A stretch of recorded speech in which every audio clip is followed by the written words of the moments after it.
Hello guys, फिर से एक बार स्वागत आप सभी का बायोकेम एसेसर यूट्यूब चैनल के अंदर 11th NCERT Hindi medium biology के अंदर अपन लोगों ने थर्ड चैप्टर स्टार्ट कर रखा है जिसका नाम है प्लांटी किंगडम। ठीक है, तो प्लांटी किंगडम के अंदर अपन लोगों ने लेसन नंबर फर्स्ट के अंदर इसके बारे में कुछ इंट्रोडक्शन था वो देखा था। उसके बाद एल्गी के बारे में हम लोगों ने देखा, देन अपन लोगों ने ब्रायोफाइटा के बारे में स्टडी की थी।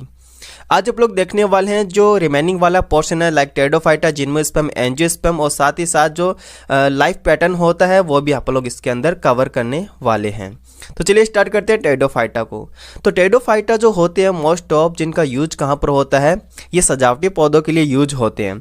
जरूरी नहीं है कि ये सजावटी पादप के लिए ही यूज होते हैं, इसके साथ साथ ये मेडिकल पर्पज़ के तौर पर भी यूज होते हैं। सॉइल बाइंडर यानी मृदा को बांधने के तौर पर भी ये यूज होते हैं। अब देन इसके अंदर बात करें तो सबसे ज़्यादा जो एज ए सजावटी पौधे के रूप में जो यूज होते हैं वो कौन होते हैं, फन होते हैं। ठीक है ना, याद रखना अपन को फन, क्योंकि टेरिडोफाइटा में दो चीज़ आती है, एक तो हॉस्टेल और दूसरा फन। तो फन जो होते हैं मोस्ट ऑफ सजावटी पौधों के रूप में उगाए जाते हैं।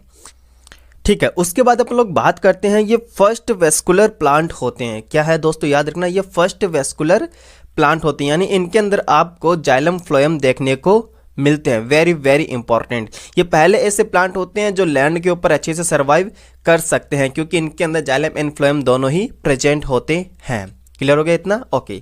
अगर आप लोग इनको पैलेंटोलॉजिकल रिकॉर्ड के तौर पे देखें तो टेरिडोफाइटा जो होते हैं 350 मिलियन ईयर अगो यानी 350 मिलियन साल पहले इनका डेवलपमेंट या फिर इनका ओरिजिन अर्थ के ऊपर हो गया था। देन अपन लोगों ने बात की थी कि इनके अंदर हॉस्टल एंड फन आते हैं जो अपन को डायरेक्टली याद रखना है। टेरिडोफाइट जो होते हैं मोस्ट ऑफ सियोफाइट प्लांट होते हैं, यानी इनको सर्वाइव करने के लिए ठंडा, गीला या फिर छायादार स्थान की आवश्यकता होती है। साथ ही साथ कुछ टेरिडोफाइट ऐसे भी होते हैं जो रेतीली मिट्टी में भी अच्छी तरह से उग जाते हैं। अगर अपन लोग इनके अदर नेम की बात करें टेरिडोफाइटा के, जो आप लोगों को याद रखना है, इनको अपन लोग बॉटेनिकल स्नैक बोलते हैं, वेस्कुलर क्रिप्टोगैमस भी बोलते हैं। हालांकि बात करें इनको अपन लोग रेप्टाइल्स ऑफ प्लांट किंगडम भी बोलते हैं। ये जितने भी अदर नेम है आप प्लीज़ इनको साइड के अंदर जरूर नोट करना क्योंकि ये इंपॉर्टेंट है। अगर आप लोग नीट की एग्जाम देना चाहते हैं या नीट की तैयारी कर रहे हैं 11th से ही, तो फ्रेंड्स इनको जरूर आपको याद रखना है। तो रेप्टाइल्स और प्लांट किंगडम किसको बोलते हैं आप लोग, टेरिडोफाइटा को बोलते हैं। एम्फीबियंस ऑफ या फिर एम्फीबिया ऑफ प्लांट किंगडम किसको बोलते हैं, वो ब्रायोफाइटा को बोलते हैं, जैसे कि मैंने आपको लास्ट लेक्चर में बता दिया था। इतना क्लियर हो गया? ओके। टेरिडोफाइटा की जो मेन प्लांट बॉडी होती है वो क्या होती है, स्पोरोफाइट होती है। बच्चों याद रखना है, इनकी जो मेन प्लांट बॉडी होती है वो कैसी होती है, स्पोरोफाइट होती है। साथ ही साथ हम लोगों ने देखा था एल्गी और ब्रायोफाइटा के अंदर मेन जो प्लांट बॉडी होती है वो कैसे होते हैं, गैमेटोफाइट यानी कि युग्मकोद्भिद होती है। लेकिन इनके अंदर जो इफेक्टिव स्टेज होती है, प्रभावी अवस्था होती है, वो कैसी होती है, स्पोरोफाइट इनके अंदर होता है। इसीलिए अपन लोग कहते हैं कि टेरिडोफाइटा के अंदर ट्रूली यानी वास्तविक रूट, स्टेम एंड लीव्स इनके अंदर प्रेजेंट होती है।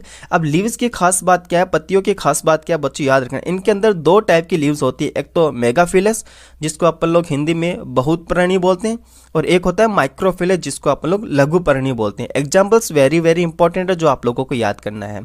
समझना, जो मेगाफिलस होते हैं जिनको आप लोग बहुपर्णी बोलते हैं, इसका एग्जाम्पल आपको याद रखना फर्न। जो फर्न के अंदर कौन सी टाइप की लीफ होती है, याद रखना मेगाफिलस टाइप की होती है। वहीं अगर बात करें माइक्रोफिलस टाइप की जो लीव होती है वो किन किन के अंदर होती है, एनसीईआरटी में तो केवल स्लेजिलेना ही दे रखा है, लेकिन इसके अलावा अपन को लाइकोपोडियम हो गया, इक्विसिटम हो गया, ये एग्जाम्पल भी इसके अंदर याद रखना। तो आप प्लीज़ इनको भी ऑब्लिक करके ये सारे एग्जाम्पल भी यहाँ पर नोट कर लेना माइक्रोफिलस वाले लीव के अंदर। ठीक है, इतना क्लियर हो गया? ओके। अब इनके अंदर जो स्पोरोफिलस होते हैं टेरिडोफाइट्स के अंदर, वो फोटोसिंथेटिक होते हैं, जो इनका यूनिक करैक्टर होता है। क्या होता है इनका, ये यूनिक करैक्टर होता है। नेक्स्ट आप लोग बात करते हैं इसके अंदर, ध्यान से समझना, टेरिडोफाइटा के अंदर जो बीजाणुपर्ण होता है वो कंडेंस होकर यानी संघनित होकर एक सुस्पष्ट रचना करता है, एक स्ट्रक्चर का फॉर्मेशन करता है जिसको अपन क्या बोलते हैं, शंकु बोलते हैं। दोस्तों याद रखना क्या बोलते हैं उसको अपन लोग, शंकु। कई दफ़ा आपको ये स्ट्रोबिलस भी देखने को मिलेगा, तो दोनों नाम एक ही है, या तो आप इसको स्ट्रोबिलस बोल दो या फिर इसको शंकु यानी कॉर्न बोल सकते हो। अब इसका खास बात क्या है, दो एग्जाम्पल अपन को दे रखा है, स्लेजिलेना और इक्विसिटम, जिनके अंदर ये कॉर्न बनते हैं, ये शंकु बनते हैं। समझना आप लोग प्लीज इसके अंदर भी यहाँ पे नोट कर लेना ब्रैकेट के अंदर, स्लेजिलेना के अंदर जो कॉन होता है, याद रखना स्लेजिलेना के अंदर जो शंकु बनता है वो ढीला होता है, लूज होता है। इसके अंदर ब्रैकेट में आप जरूर लिखना कैसा होता है, वो लूज होता है, ठीक है ना, ढीला होता है। इक्विसिस्टम की बात करें तो इसके अंदर जो कॉन बनता है वो कैसा होता है, सॉलिड होता है। क्या होता है, वो सॉलिड होता है, यानी कि ठोस प्रकार का होता है। ये सारी बातें अपन को नीट के पर्पज से याद रखनी है। देन क्या होता है, जो बीजाणु मात्र कोशिका होती है जिनके अंदर मियोसिस यानी अर्धसूत्रीय विभाजन से क्या बनता है, स्पोर बनता है, यानी बीजाणु का निर्माण होता है। अब एक चीज और अपन को याद रखनी है, इनके अंदर क्या बनता है, प्रोथेलस होता है। स्पोर से क्या बनता है, प्रोथेलस बनता है। अब स्पोर से जो प्रोथेलस बनता है जिसके यूनिक कैरेक्टर क्या क्या वो सारे आपको याद रखना है। एक तो ये ग्रीन होते हैं, क्या, एक तो ये ग्रीन होते हैं। अदर अपन को याद रखना है मल्टी सेलुलर होते हैं, मल्टी सेलुलर होते हैं, ठीक है। देन अपन को याद रखना है ये फोटोसिंथेटिक होते हैं। याद रखना जो प्रोथेलस होता है वो फोटोसिंथेटिक होता है और साथ साथ ये शॉर्ट होता है ना, छोटा होता है। तो ये 4 इंपॉर्टेंट पॉइंट होते हैं जो प्रोथेलस के लिए अपन को याद रखना है। इनका निर्माण कहाँ से होता है, स्पोर से प्रोथेलस का निर्माण होता है। ये जो प्रोथेलस होता है दोस्तों ये हार्ट शेप का होता है, ये दिल के आकार का होता है, हार्ट शेप का होता है, ठीक है। प्रोथेलस कौन से शेप का होता है, ये हार्ट शेप का होता है। तो इसके अंदर भी वैसे नोट कर रखा है, ये छोटा होता है यानी शॉर्ट होता है, मल्टीसेलुलर होता है, फ्री लिविंग मुक्तजीवी होता है, मोस्टली कैसा होता है, फोटोसिंथेटिक होता है, प्रकाश संश्लेषी ये होता है। तो गैमेटोफाइट को उगने के लिए मैंने जैसे आपको बता दिया था ये सियोफाइट होते हैं, ठंडा गीला छायादार स्थान की इनको जरूरत होती है, ठीक है ना। नेक्स्ट आप लोग बात कर लेते हैं इसके अंदर, ये कुछ डायग्राम दे रखा है, जो डायग्राम अपन को याद भी रखना। पहला देखो 4 डायग्राम अपन को यहाँ पर दे रखा है एनसीईआरटी के अंदर। पहला जो डायग्राम है वो है स्लेजिलेना का। पहला डायग्राम कौन सा है, स्लेजिलेना का, जो अपन को डायरेक्टली याद रखना। इस डायग्राम के जो लेबलिंग है वो भी अपन को याद रखना। आप लोग ध्यान से देखोगे स्लेजिलेना के अंदर जो लीव है वो बहुत छोटी है, इसको अपन लोग माइक्रोफिलस बोलते हैं। इक्विसिस्टम के अंदर भी आप लोग देख रहे हो लीव जो होती है वो छोटी है, जिसको अपन लोग क्या बोलते हैं, माइक्रोफिलस टाइप की बोलते हैं। सी क्या दे रखा है, फन दे रखा है, क्या है ये, फन का एग्जाम्पल दे रखा है। देन डी वाला जो डायग्राम है वो किसका दे रखा है, साल्विनिया का दे रखा है। तो ये चारों डायग्राम अपन को याद रखना है, ठीक है ना, अच्छे से अपन को ये आना भी चाहिए। नेक्स्ट इसके अंदर अपन लोग बात करते हैं, अगर इनका जियोग्राफिकल डिस्ट्रीब्यूशन की बात करें बच्चों, जियोग्राफिकल डिस्ट्रीब्यूशन का मतलब कि ये कहाँ तक फैले रहते हैं, इनका डिस्ट्रीब्यूशन कहाँ तक होता है। तो इनके अगर आप लोग जियोग्राफिकल डिस्ट्रीब्यूशन की बात करें तो वो लिमिटेड होता है, सीमित होता है। अब ये लिमिटेड क्यों है दोस्तों, बिकॉज ऑफ, क्योंकि इनको फर्टिलाइजेशन के लिए, निषेचन के लिए वाटर की रिक्वायरमेंट होती है, पानी की आवश्यकता इनको होती है। इसी कारण से जो टेरिडोफाइट्स होते हैं वो ज़्यादा, यानी कि हर जगह अपन को देखने को नहीं मिलते हैं, ज़्यादा भौगोलिक क्षेत्र के अंदर ये नहीं मिलते हैं। देन अपन लोग बात करते हैं इसके अंदर मेल और फीमेल ऑर्गन की। तो जो मेल ऑर्गन होता है इसको अपन लोग क्या बोलते हैं दोस्तों, याद रखना, मेल जो गैमिट होता है उसको अपन लोग बोलते हैं एंथ्रीडिया बोलते हैं। क्या बोलते हैं दोस्तों, एंथ्रीडिया। और फीमेल गैमिट को अपन लोग बोलते हैं आर्किगोनिया। तो मेल गैमिट को एंथ्रीडिया और फीमेल गैमिट को अपन लोग आर्किगोनिया बोलते हैं। एंथ्रीडिया से आपको पता है एंथ्रोजोइड का निर्माण होता है और आर्किगोनिया से एग यानी अंडे का निर्माण होता है। ये सारी बातें आपको याद रखनी है, क्लियर हो गया। तो जो इसके अंदर भी मेंशन किया गया है, पुधानी से पुमणु का निर्माण होता है, वही अगर बात करें स्थिर धानी से तो वो किसका निर्माण होता है, एग यानी अंडे का निर्माण होता है। तो एंथ्रीडिया से एंथ्रोजोइड्स का निर्माण होता है और आर्किगोनिया से एग का निर्माण होता है। तो इनके अंदर जो फर्टिलाइजेशन होता है वो जूडियोगेमी टाइप का होता है। अब जूडियोगेमी टाइप का मतलब क्या होता है समझना थोड़ा सा।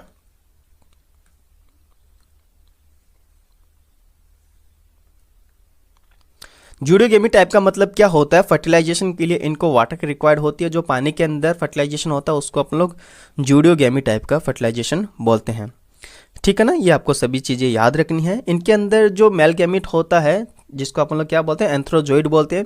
ये एंथ्रोजोइड क्या करता है, एक के साथ संलयित होता है यानी कि फर्टिलाइज्ड होता है। उसके बाद किसका फॉर्मेशन करता है, ये जाइगोट का निर्माण करता है, युग्मनज का ये निर्माण करता है। अब ये जो युग्मनज होता है, जाइगोट जो होता है वो किसका निर्माण करता है, स्पोरोफाइट का फॉर्मेशन करता है। तो जो जाइगोट होता है उससे क्या बनता है, स्पोरोफाइट बनता है। स्पोरोफाइट क्या करता है ध्यान समझना, यानी कि अगर मैं आपको सीक्वेंस वाइज बताऊं तो जाइगोट से एम्ब्रियो बनता है और एम्ब्रियो से स्पोरोफाइट का निर्माण होता है, ठीक है ना। इस तरह से भी आप इस चीज़ को याद रख सकते हो। टेरिडोफाइट्स के अंदर जो प्रभावी अवस्था होती है वो स्पोरोफाइट होती है, जैसे कि हम लोगों ने बात कर ली थी। इसके साथ अपन ने ये भी देखा था कि जो एल्गी हो गया, ब्रायोफाइट्स हो गया, उनके अंदर जो प्रभावी अवस्था होती है वो गैमेटोफाइट होती है, ओके। देन अपन लोग बात करें इसके अंदर एक ही टाइप के, जिनके अंदर एक ही टाइप के स्पोर बनते हैं, उनको अपन लोग क्या बोलते हैं, समबीजाणुक बोलते हैं। यानी कि कहने का मतलब है मेल और फीमेल जो गैमीट होते हैं जिनको अपन लोग स्पोर बोलते हैं, अगर वो सिमिलर होता है, एक ही प्रकार के होते हैं, तो अपन इसको क्या बोलते हैं, समबीजाणुक बोलते हैं। जैसे कि एग्जांपल्स आपको याद रखना, सिलेजिलेना। तो सिलेजिलेना के अंदर जो स्पोर बनते हैं वो दोनों ही सेम होते हैं, दोनों ही इक्वल होते हैं माप के अंदर, आकार के अंदर, साइज के अंदर। और वहीं अगर बात करें साल्विनिया के अंदर, तो साल्विनिया के अंदर अलग अलग प्रकार के होते हैं, यानी कि एक तो बड़ा गैमीट होता है, दूसरा छोटा गैमीट होता है, जिसको अपन लोग स्पोर भी बोलते हैं। इस प्रकार के जो स्पोर होते हैं इनको अपन लोग क्या बोलते हैं, विषम बीजाणुक बोलते हैं। वेरी वेरी इंपॉर्टेंट दोस्तों, अपन को ये याद रखना है, ठीक है ना। इनके अंदर भी जिसका साइज बड़ा होता है वो फीमेल गैमीट होता है और जिसका साइज छोटा होता है वो मेल गैमीट होता है। दोस्तों ये भी अपन को याद रखना है। क्लियर हुआ इतना? ओके। नेक्स्ट अपन लोग चलते हैं, जो जाइगोट होता है उसके डेवलपमेंट्स के बाद, जाइगोट के डेवलपमेंट से क्या बनता है, याद रखना, एम्ब्रियो का निर्माण होता है। और एम्ब्रियो के निर्माण के बाद किसका निर्माण होता है, कंप्लीट स्पोरोफाइट का निर्माण होता है। कहीं ना कहीं ये जो प्रोसेस होती है ये अपन को बीजीय प्रकृति की ओर लेके जाने का प्रयास कर रही है, जो कि आगे किस में आ जाता है, जिम्नोस्पर्म से ये लिंक करने की कोशिश कर रही है। टेरिडोफाइट्स की अगर क्लास की बात करें तो इसके अंदर 4 क्लास होती है जो अपन को याद होना चाहिए, साइलोप्सिडा, लाइकोप्सिडा, स्फेनोप्सिडा एंड टेरोप्सिडा। इनके एग्जाम्पल अपन को याद रखना डायरेक्टली। साइलोप्सिडा का जो एग्जाम्पल होता है वो साइलोटम होता है, लाइकोप्सिडा का जो एग्जाम्पल है वो अपन को स्लेजिलेना एंड लाइकोपोडियम याद रखना है, एंड स्फेनोप्सिडा का जो एग्जाम्पल होता है वो इक्विसेटम अपन को याद रखना है। साथ ही साथ बात करें टेरोप्सिडा के 3 एग्जाम्पल है, जैसे कि ड्राइप्टेरिस हो गया, टेरिस हो गया एंड एंडिएंटम हो गया। तो ये तीनों एग्जाम्पल अपन को टेरोप्सिडा के लिए भी याद रखने हैं। एग्जाम्पल बहुत ज़्यादा इंपॉर्टेंट है और चारों क्लास के नाम आपको डायरेक्टली याद भी होना चाहिए। क्लियर हुआ इतना? ओके। नेक्स्ट अपन लोग बात करते हैं इसके अंदर जिम्नोस्पर्म की बात करते हैं। जिम्नोस्पर्म की बात करें तो इसके कुछ अपन लोग बेसिक सी बातें पहले जान लेते हैं, जो कि इंपॉर्टेंट भी है कहीं ना कहीं। और ये जो बेसिक सी बातें हैं ये प्लीज़ आप इनको साइड के अंदर नोट जरूर करना अपनी NCERT के अंदर। तो जिम्नोस्पर्म की मैं बात करूं तो ये जो होते हैं वो नेकेड सीडेड वेस्कुलर प्लांट होते हैं, यानी कि इनके जो सीड होते हैं वो नेकेड होते हैं, ठीक है, अनावृत होते हैं।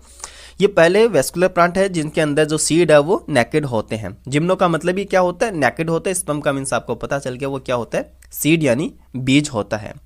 ये फर्स्ट सीडेड प्लांट होते हैं जो आपको याद रखना। सीड जो होते हैं वो अनकवर्ड होते हैं, इनके अंदर ना तो फ्रूट होते हैं ना ही इसके अंदर फ्लावर बनते हैं यानी कि पुष्प बनते हैं। तो ये सारी बातें आपको याद रखनी। निषेचन के बाद या पहले इनके जो अंडाशय होता है, जो इनका ओवरी होता है वो अनावृत होता है, याद रखना वो अनकवर्ड होता है। जिम्नोस्पर्म के अंदर प्लांट्स के साइज की बात करें तो ये मीडियम साइज की भी हो सकते हैं, ट्री से लेकर टॉल एंड शार्प तक ये हो सकते हैं। तो खास बात अपन को ये भी याद रखनी है कि जो सबसे लंबा प्लांट होता है जिम्नोस्पर्म का वो कौन सा होता है, सिक्वा ट्री। याद रखना ये सिक्वा वृक्ष है। सिक्वा जो होता है वो जिम्नोस्पर्म का सबसे लंबा प्लांट होता है। खास बात क्या, इसके अंदर मूसला मूल पाई जाती है, मूसला जड़ जो होती है वो इसके अंदर देखने को मिलती है। अब जिम्नोस्पर्म के अंदर कुछ इसके अंदर एक्स्ट्रा पॉइंट दे रखी है, जैसे कवक मूल क्या होता है, ठीक है, प्रवाल मूल क्या होता है, तो इनको थोड़ा सा अपन लोग समझ लेते हैं। तो इसके अंदर जैसे कि दे रखा है प्रवाल मूल हो गया, एक चीज अपन को कवक मूल, ये दोनों ही चीज देखने को मिलती है। तो ये क्या होता है और कहाँ पर मिलता है, तो जिम्नोस्पर्म के अंदर अपन लोग देखते हैं एक तो पाइनस आता है, दूसरा साइकस आता है। खास बात क्या है, एक तो पाइनस आता है, दूसरा साइकस आता है।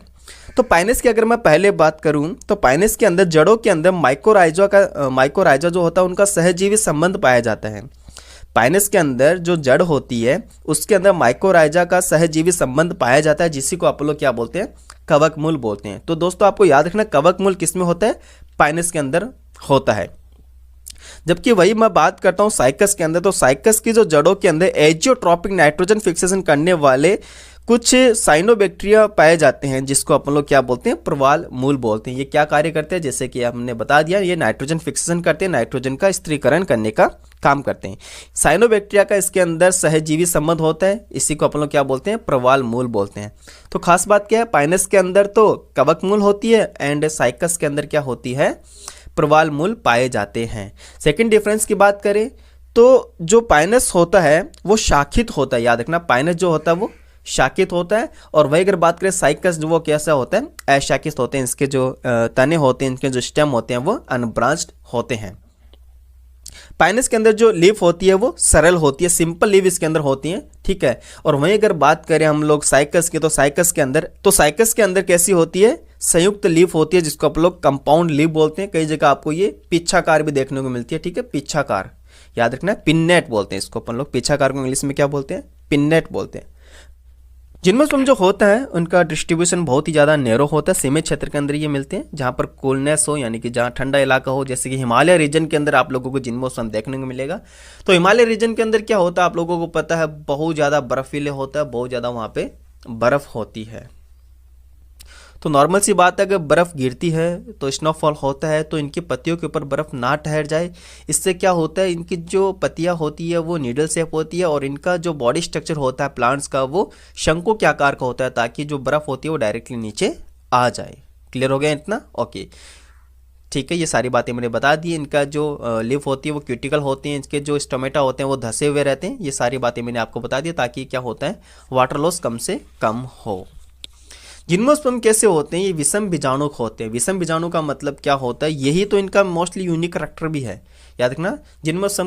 जिम्नोस्पर्म के जो बीजाणु होते हैं वो कैसे होते हैं? विषम बीजाणु होते हैं। विषम बीजाणु का मतलब क्या होता है ये समझिए आप लोग। तो बस विषम बीजाणु का मतलब होता है कि इसके अंदर दो प्रकार के बीजाणु होते हैं, एक तो लघु यानी छोटा होता है, दूसरा गुरु यानी बड़ा होता है। लघु बीजाणु से क्या बनता है? लघु बीजाणु धानी बनता है। और लघु बीजाणु धानी में क्या होता है? परागकोश होता है, आप लोगों को पता है।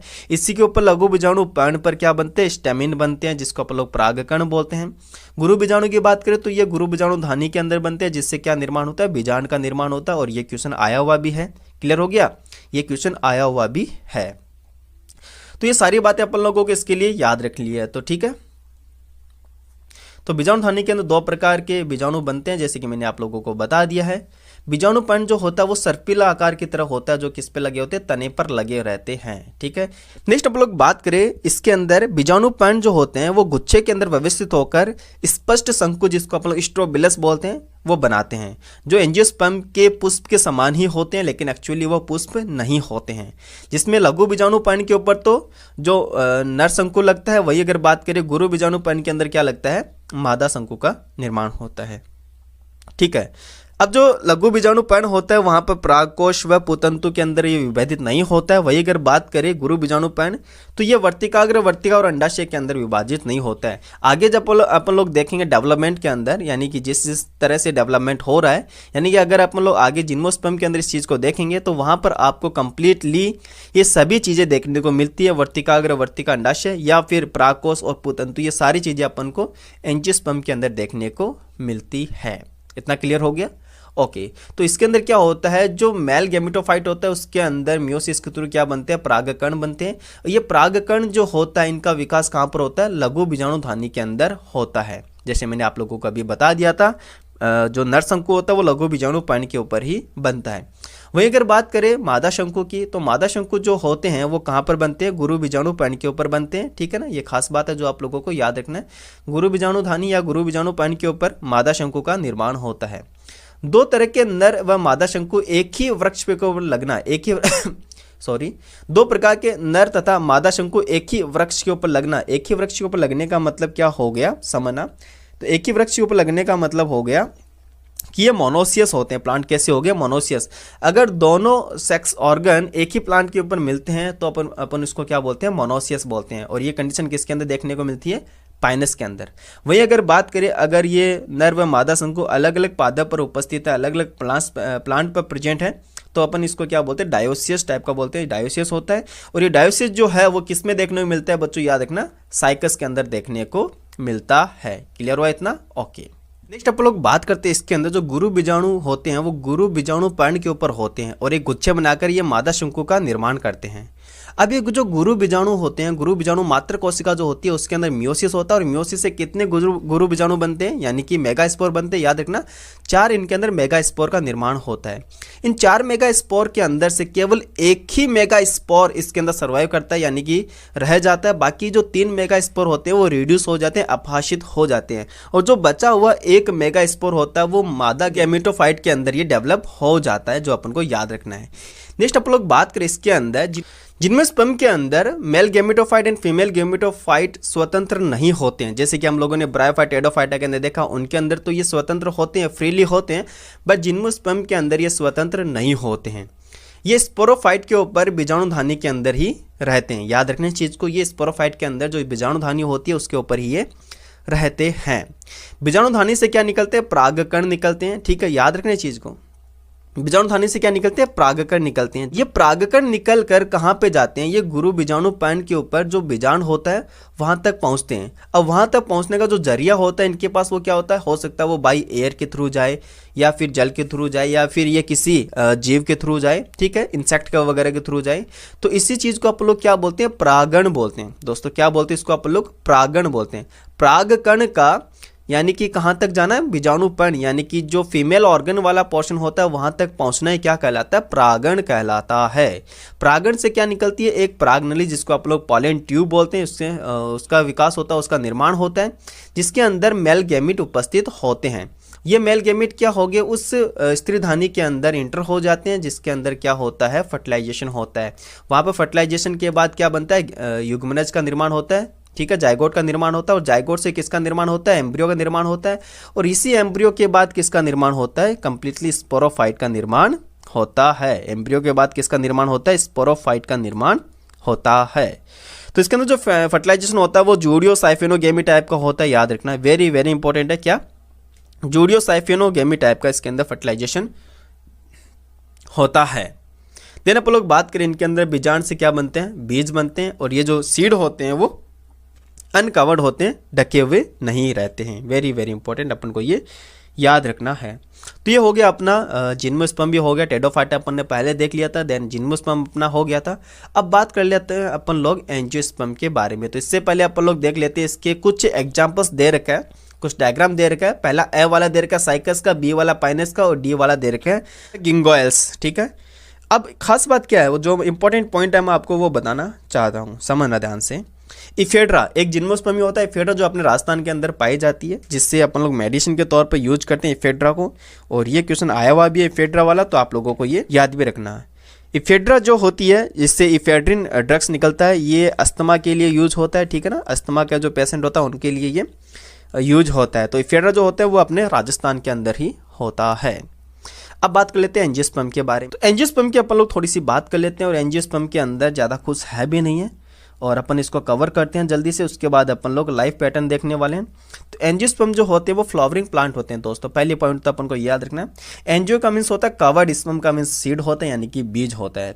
इनके अंदर बीजांड यानी ओव्यूल जो होता है वो सीड का निर्माण करते हैं, और ओवरी से क्या बनता है? इसके अंदर फ्लावर यानी कि ओवरी से क्या बनता है? इसके अंदर फ्रूट यानी कि फल बनता है। ये सर्वाधिक विकसित पादप होते हैं। दोस्तों याद रखना, ये सर्वाधिक विकसित पादप होते हैं। ये खास बातें हैं जो इसके लिए अपन को याद रखना है। अब इनके अंदर क्या बनता है? फ्लावर यानी कि पुष्प का निर्माण होने लग गया। इन जिम्नोस्पर्म के अंदर तो ये कैसा था? बीजांड अनावृत था, लेकिन इनके अंदर कैसा हो गया? ये कवर्ड हो गया, यानी कि आवृत हो गया है। पादपों के अंदर सबसे बड़ा वर्ग जो है वो कौन सा? जिम्नोस्पर्म ही है। मोस्ट ऑफ हर एक टाइप का हैबिटाट के अंदर आप इसको पालोगे, हर एक तरह के हैबिटाट ये वाइल्ड रेंज हैबिटाट्स के अंदर होता है, यानी कि कैसा भी हैबिटाट हो आपको वहां पर जरूर ही मिल जाएगा। ठीक है ना। इनके अंदर भी अगर माप या साइज की बात करें तो इनके अंदर भी वुल्फिया जो होता है वो सबसे छोटा से लेकर ये सबसे ऊंचे वृक्ष जिसका नाम है यूकैलिप्टस, जिसकी हाइट कितनी 100 मीटर से भी अधिक है, यहाँ तक ये होते हैं। तो इनके साइज के अंदर भी बहुत ज़्यादा वेरिएशन आप लोग देख सकते हो। सेकंड थिंग बात करें इनके अंदर जो यूजेज होता है एंजियोस्पर्म का, वो मैक्सिमम यूजेज जो होता है वो खाने के तौर पे होता है, चारा के तौर पे होता है, फ्यूल के तौर पे होता है, एंड ड्रग्स के तौर पर भी होता है। इसके अलावा भी और भी बहुत ज़्यादा इकोनॉमिक इंपॉर्टेंस है एंजियोस्पर्म के प्लांट्स के लिए। एंजियोस्पर्म के अंदर अपन जो प्लांट आते हैं उनको दो वर्गों के अंदर डिवाइड करके रखा है, एक तो डाइकोटिलिडन और एक होता है मोनोकोटिलिडन, यानी कि द्विबीजपत्री, और एक होता है एकल बीजपत्री। अब ये किस बेसिस के अंदर अपन लोगों ने इसको क्लासिफाई किया है? तो द्विबीजपत्री जो होते हैं वो पौधे वो होते हैं जिनके अंदर 2 बीजपत्र होते हैं, याद रखना, जिनके अंदर 2 बीजपत्र होते हैं। अगर वही बात करें एक बीजपत्री यानी मोनोकोटिलिडन की, तो ये वो प्लांट होते हैं जिनके अंदर केवल और केवल एक बीजपत्र होता है। इतना क्लियर हो गया? ओके। नेक्स्ट हम लोग बात करें इनके अंदर, नेक्स्ट अपन लोग थोड़ा सा इंपॉर्टेंट पॉइंट्स के बारे में और जानकारी ले लेते हैं। आप प्लीज इनको साइड के अंदर जरूर नोट करना। इनके अंदर जो फ्लोएम होता है, जो इसके यूनिक कैरेक्टर में उसकी बात करूँ, इनके अंदर फ्लोएम में क्या होता है? कंपोनेंट सेल प्रेजेंट होती है। याद रखना इनके अंदर क्या है? कंपोनेंट सेल प्रेजेंट होती है।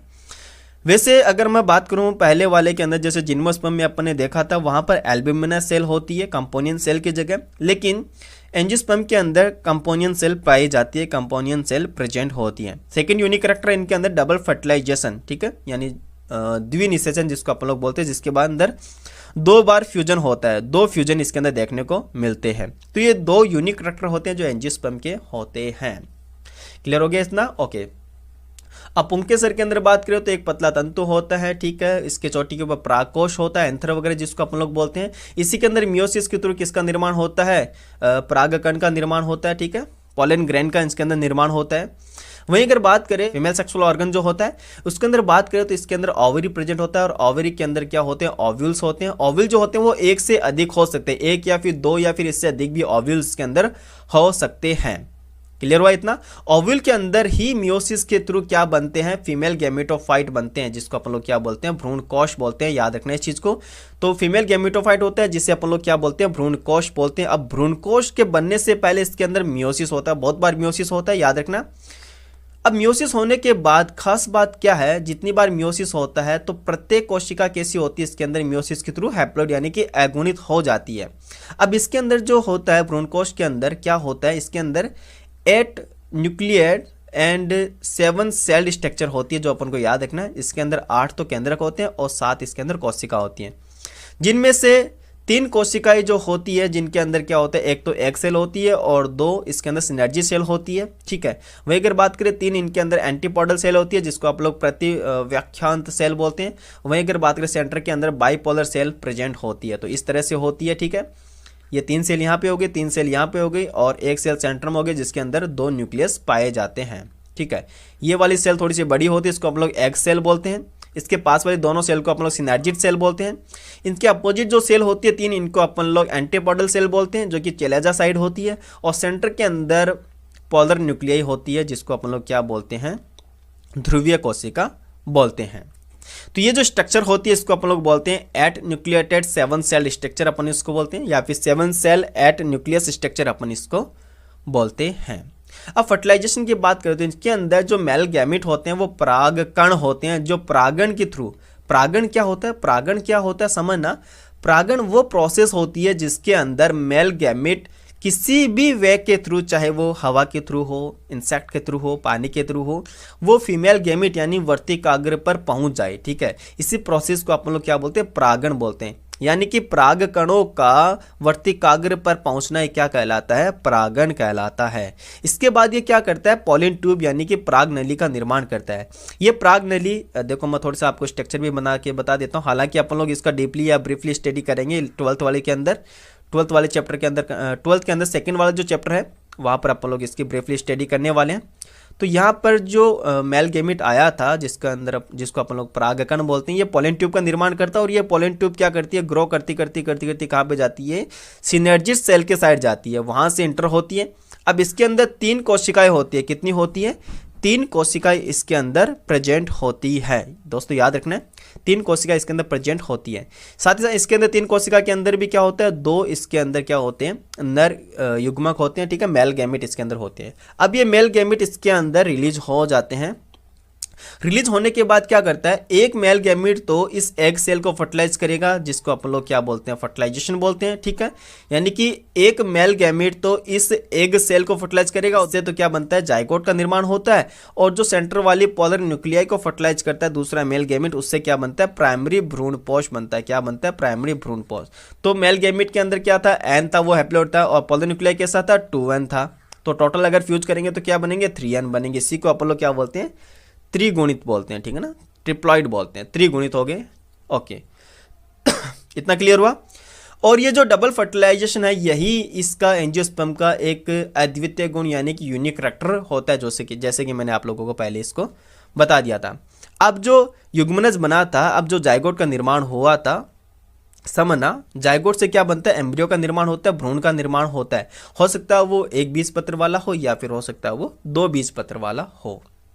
साथ ही साथ बात करें कि जो प्राइमरी भ्रूणपोष होता है, प्राथमिक भ्रूणपोष होता है, वो वो केंद्रक भ्रूणपोष के अंदर विकसित हो जाता है। अब ये जो भ्रूणपोष होता है इसका कार्य क्या होता है, जो एम्ब्रियो डेवलप हो रहा है उसको ये पोषण प्रदान करने का काम करता है, उसको न्यूट्रिशन प्रोवाइड करने का ये कार्य करता है। क्लियर हो गया इतना? ओके।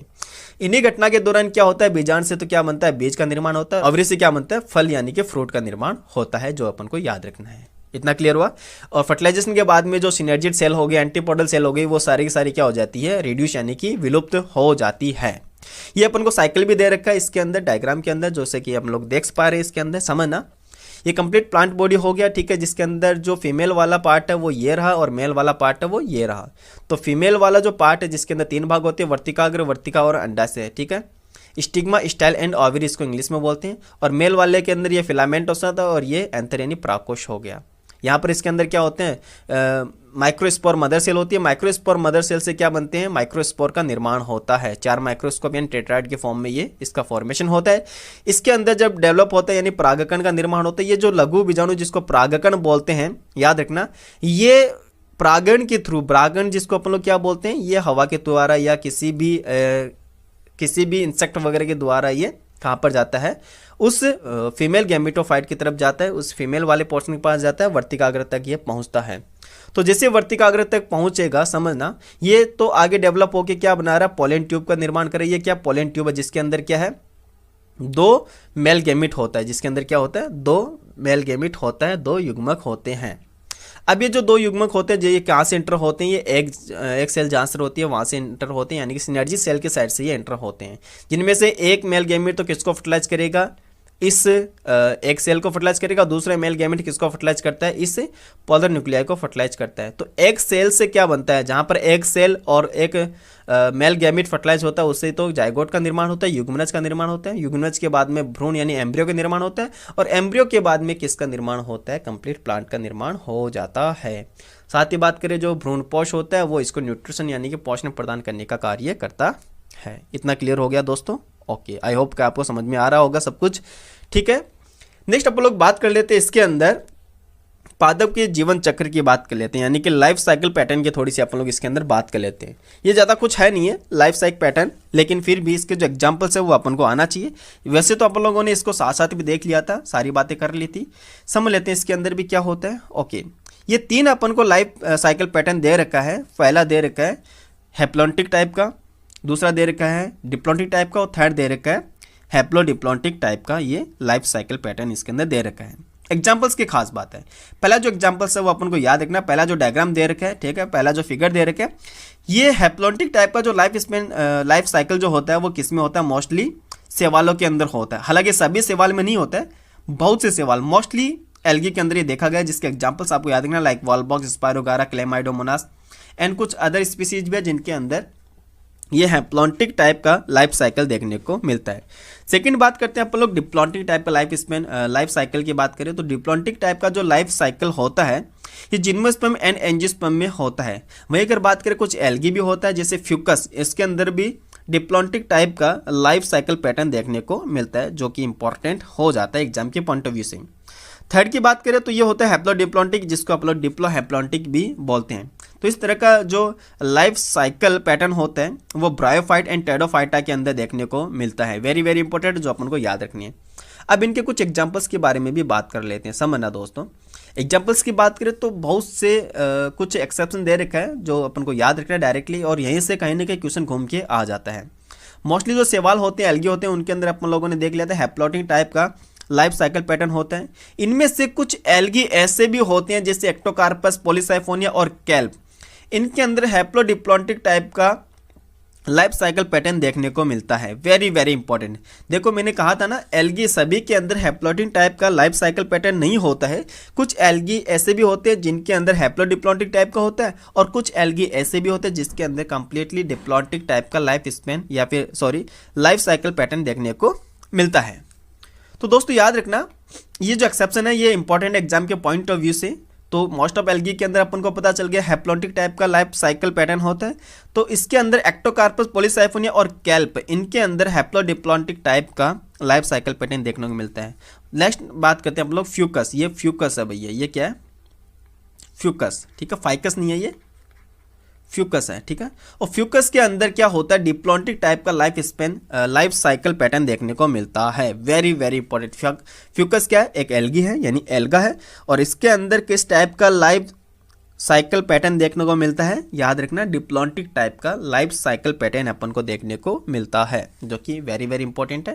तो ये जितने भी इंपॉर्टेंट पॉइंट मैंने बताए हैं वो प्लीज़ आप इनको हाईलाइट कर लेना, अंडरलाइन जरूर करना, और ये तो आपको याद रखने ही रखने हैं। एक बार जरूर आप इस चीज़ की रीडिंग लगाना, सब चीज़ अच्छे से देखना। जो एक्स्ट्रा पॉइंट मैंने बताए हैं वो आप प्लीज़ इस एनसीईआरटी के अंदर ही मेंशन करना, और अपनी एनसीईआरटी को अच्छे से रखना है अपन को, क्योंकि जिसको अपन लोग बार बार देखेंगे, बार बार पढ़ेंगे, वो अपन को अपने माइंड के अंदर पूरी सेट हो जाती है। जब अपन लोग क्वेश्चन बनाने बैठते हैं तो जैसे अपन लोग क्वेश्चन पढ़ते हैं तो क्वेश्चन पढ़ते पढ़ते अपने माइंड के अंदर आ जाता है कि हाँ हमने ये नोट किया था, इस लाइन को अपन ने हाईलाइट भी किया था, अंडरलाइन किया था, और यहाँ पर हमने एक्स्ट्रा पॉइंट भी ऐड किया था, और वहीं से ये क्वेश्चन उठ के आ गया ऐसा कैसा। तो ये जरूरी है, आप एक चीज़ को बार बार पढ़ोगे तो कहीं ना कहीं आपके माइंड के अंदर वो पैचेज भी पूरे सेट हो जाते हैं, ठीक है ना। तो जितने भी एक्स्ट्रा पॉइंट है आप अपनी एनसीईआरटी में जरूर मेंशन कीजिएगा। जो भी हम लोग एक्स्ट्रा पॉइंट बताते हैं आप लोगों को, ये प्लीज़ यहाँ पर साइड के अंदर इसको नोट कर लीजिए, या फिर इसी लाइन के अंदर आप इसको ऐड कर लीजिए। वो सारे काम आप लोगों को करना है। तो मिलते हैं नेक्स्ट लेक्चर के अंदर, जहाँ पर आप लोग नया चैप्टर स्टार्ट करने वाले हैं। तब तक के लिए thank you so much, bye bye, take care.